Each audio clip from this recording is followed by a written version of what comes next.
I feel like he's maybe gone more to the marketing side of the character versus being the best fighter inside the ring character.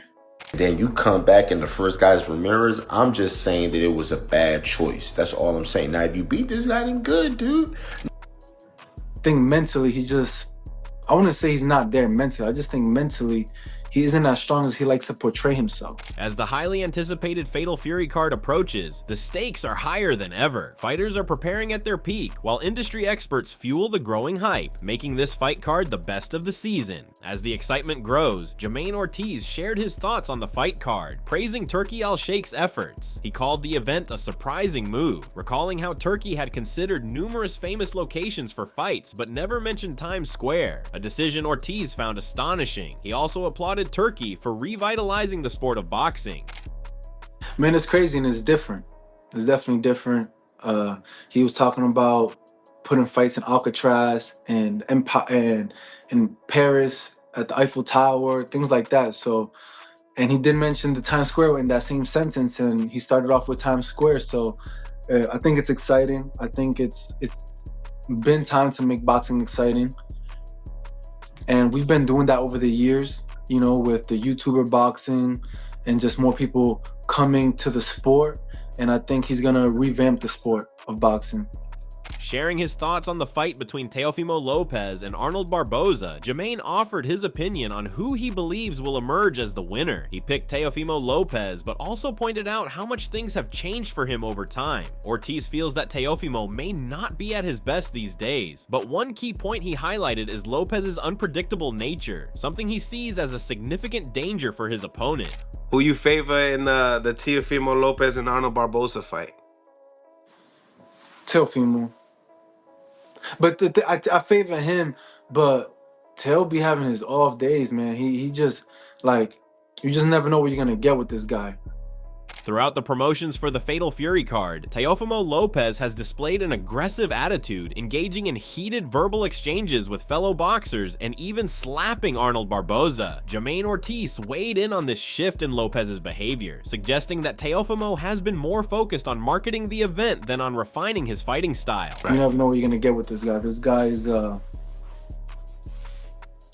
feel like he's maybe gone more to the marketing side of the character versus being the best fighter inside the ring character. Furthermore, Jamaine Ortiz criticized Teofimo Lopez, pointing out that he is not in the best shape. He emphasized that Teofimo's performance in the ring would suffer, asserting that he is no longer as mentally strong as he once was. Ortiz condemned Teofimo for presenting himself as being invincible, but expressed concerns about his ability when facing opponents in the ring. He suggested that this portrayal of strength might be more of a gimmick used to overcompensate for Teofimo's underlying insecurities.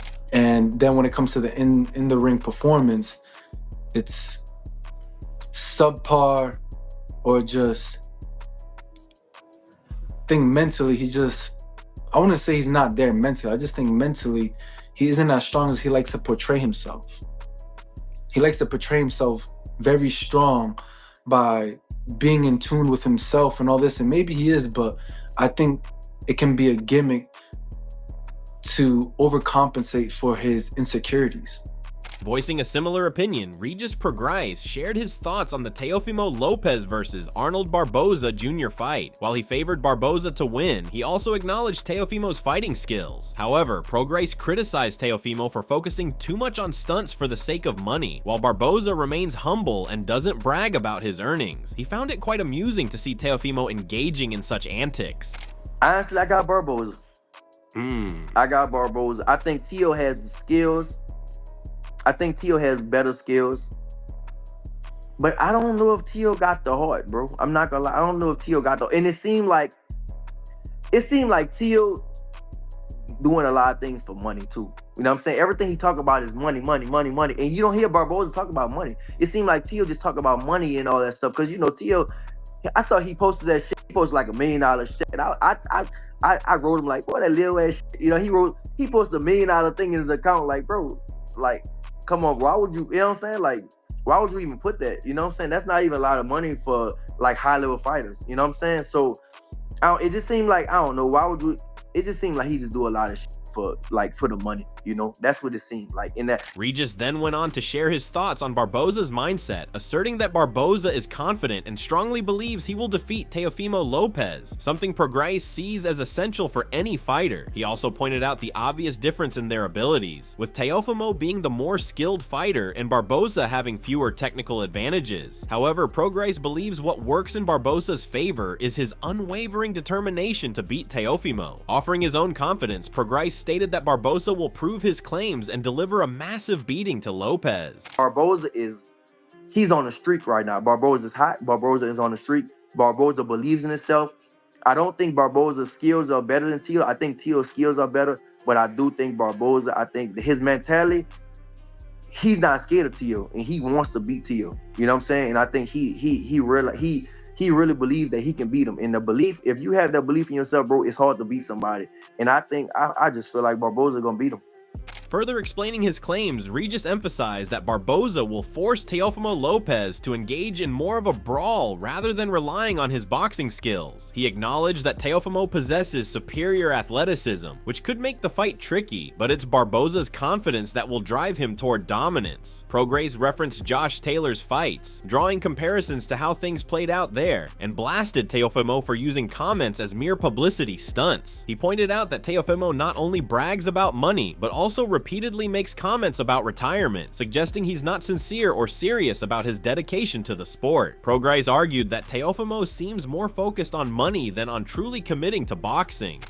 You think that Barboza will force Teo to fight instead of box? Probably so. Yeah. I mean, but it's still tricky with Teo because it's tricky with him because sometimes you make him fight. He's good when you make him fight. He's good off the back foot. You know what I'm saying? Same thing Josh Taylor did. Josh Taylor wanted to fight him, and he fought off the back foot. I think Barboza's gonna make adjustments, the right adjustments he needs to make. It just, I don't know, bro. It just feel like Teo it feel like he just in it for the money. At one point, he was talking about retirement and all that type of shit too. It feel like he's in it for the money. He was talking about Turki El-Sheikh won't offer him 3 fights, and it just seemed like he just want to do it for the clout and the money and stuff like that.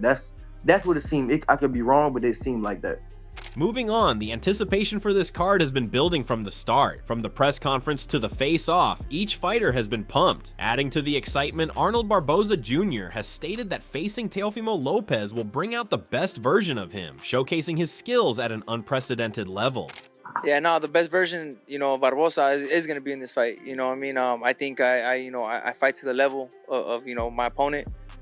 Teo's supposed to be one of the best. Expressing his thoughts on the fight card, Arnold urged everyone not to underestimate any of the fighters, with the card featuring names like Rolly Romero, Jose Ramirez, and himself against top fighters such as Teofimo Lopez, Devin Haney, and Ryan Garcia. Many are curious about the outcomes. Barboza Jr. warned fans not to sleep on them, asserting that not only he, but all the fighters involved will silence any doubts when the time comes to showcase their skills in the ring. I really think people think, people are just doubting me. They're doubting Ramirez. They're doubting, Rolly. The underdogs.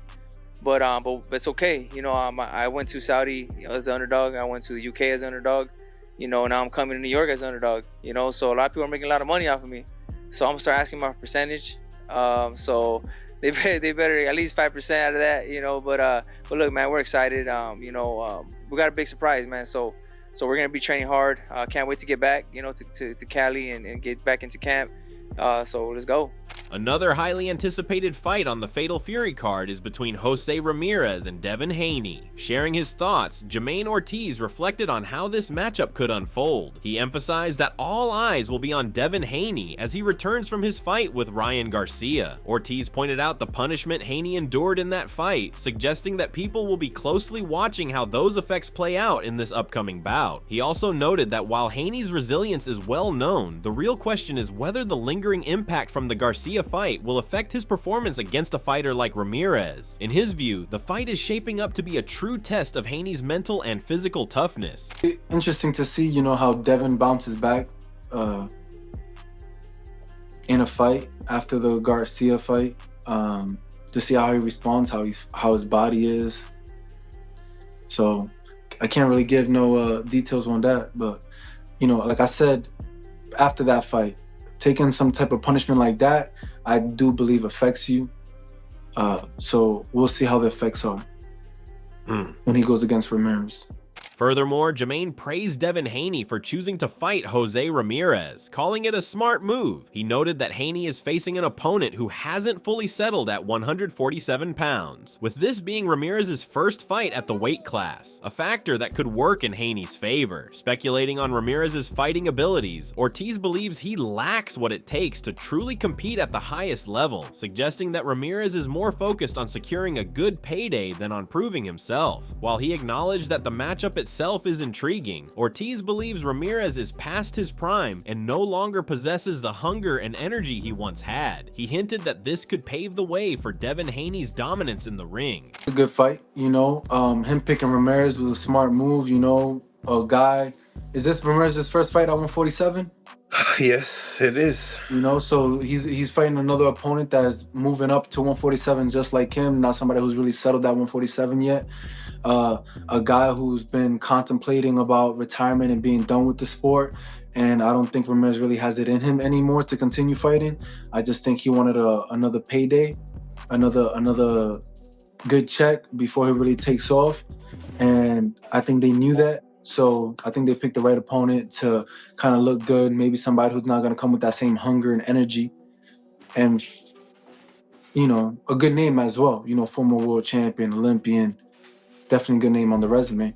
On the other hand, Jose Ramirez is confident in his ability to deliver his best performance against Devin Haney. While some might see moving up to the 147-pound weight class and facing Haney as a challenge, Ramirez believes he is adaptable to different weight divisions and is confident he will come out on top. He emphasized that this opportunity holds great value for him, and despite the ups and downs of the fight, he's ready to capitalize on his skills against Haney. With unwavering confidence, Ramirez stated that this is his moment to showcase his athleticism at its peak and prove why he's been given this chance.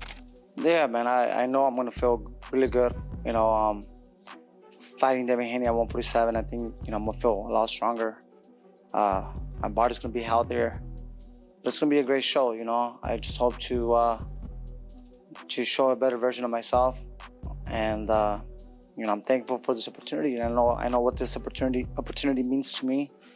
And I know the consequences, you know, the goods and the bad. So this is it, you know. The time has come for me to show who I am, and that's it. Meanwhile, Devin Haney may look the same, speak the same, and still rock designer clothes from head to toe, but the real question is he the same fighter? That's what he's determined to prove. After a tough loss to Ryan Garcia nearly a year ago, Devin took time to recover and refine his fundamentals. Now he's set to return to the ring against Jose Ramirez on May 2nd in Times Square, New York City. On paper, Haney has the clear edge. He's younger, fresher, more experienced, and has a diverse skill set. However, Gabe Rosado disagrees, asserting that fighting Ramirez is not the right choice for Haney. I think Ramirez was the wrong choice. The dude is a former champion. He can punch. He's only 32. You know what I'm saying? He lost to Barbosa, but Barbosa is he hot right now. He's popping. So it's like, it ain't a bad loss. You know what I'm saying?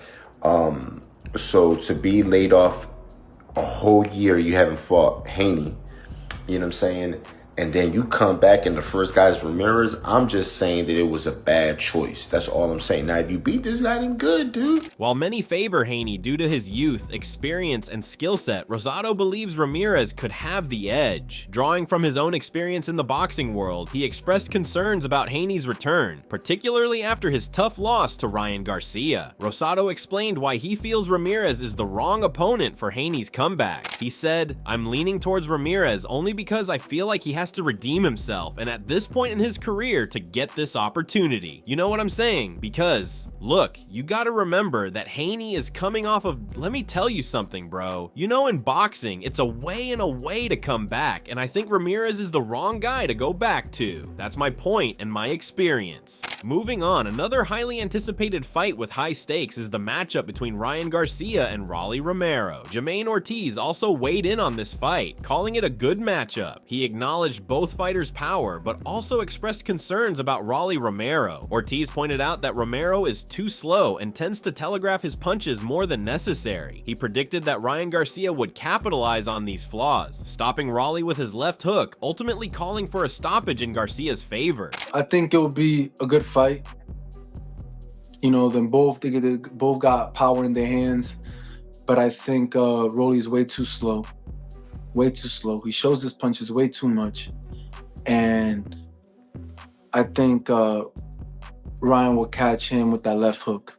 Meanwhile, the discussions for a rematch with Ryan Garcia and Devin Haney continue to swirl. Oscar De La Hoya recently shared his thoughts on the potential rematch between Devin Haney and Ryan Garcia. Reflecting on Haney's loss to Garcia, De La Hoya expressed his concerns about Haney jumping straight into a rematch without taking time to regain his confidence. He pointed out that it's uncommon for fighters to immediately face the same opponent after a knockout, as most would opt for a confidence-building fight first. In De La Hoya's view, Devin Haney's decision to face Jose Ramirez instead of rushing into a rematch with Garcia is a smart move to test the waters and ensure he's fully prepared. He said, Devin Haney doesn't want to come back against Ryan Garcia after getting knocked out. It's just not in the manual book of promoting fights, or it's not in the fighter's manual book where after you get knocked out, you fight the same guy again, like you have to have an in-between fight to get your confidence back. He further added, for Devin to make sure that he's okay, because what if Ramirez pops him with a shot and he wobbles and he gets knocked out? That can happen. So I think that Devin wanted to test the waters against Ramirez.